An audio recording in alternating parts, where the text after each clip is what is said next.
September மாதம் 24ஆம் நாள்.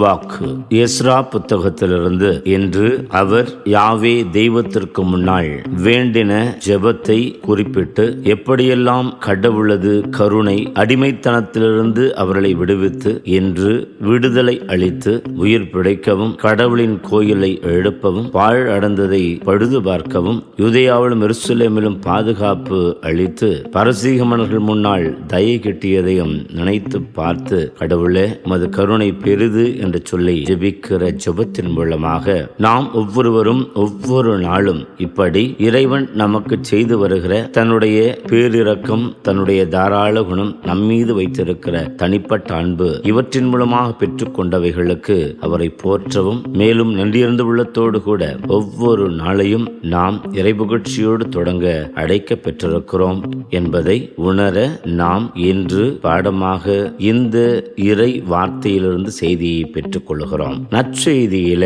இயேசு ஆண்டவர் 12 அழைத்து அவர்களுக்கு பேய்களை ஓட்டுகிற அதிகாரத்தையும், நோய் நோக்காடுகளை குணப்படுத்துகிற ஆசிரையும், மேலும் இறையாட்சி பற்றி பறைசாற்றவும் அனுப்புகிறார் என்று லூக்கா நற்செய்தியிலிருந்து வாசிக்க கேட்கிற போது, இன்று இந்த உலகம் எதிர்பார்க்கிறது ஒழிந்து போயிருக்கிற மக்கள் சமூகம் மீண்டும் நலம் பெற வேண்டும் என்று சொல்லுகிற ஒரு இயக்கம். இன்னொரு பக்கம் டெலிவரன்ஸ் என்று சொல்லுகிற அடிமைப்பட்டிருக்கிற ஒவ்வொரு நிலையிலிருந்தும் விடுதலை பெற வேண்டும் என்கிற இயக்கம். என்று அவரால் வெறும் 12 பேர் மட்டுமல்ல, அடுத்த 72 பேரை சீடர்களாக அழைக்கிறார். இன்னும் நாம் வாழுகிற இந்நாள் வரை அனைவரையும் அழைத்துக் கொண்டே இருக்கிறார். நாமும் அப்படி அழைக்கப்பட்டவர்களாக இருக்கிற இந்த வேளையில ஒவ்வொருவரும் நாம் வாழுகிற சமூகத்திலும் நம்முடைய திரு அவையிலும் நம்முடைய அருகமையிலும் இருக்கிற எத்தனையோ பேருக்கு நம்முடைய தேவை என்று இருக்கிற போது, இதோ இயேசுவின் சீடர்களாய் அவர்களுக்கு துணை நிற்போம். வினாக்களாக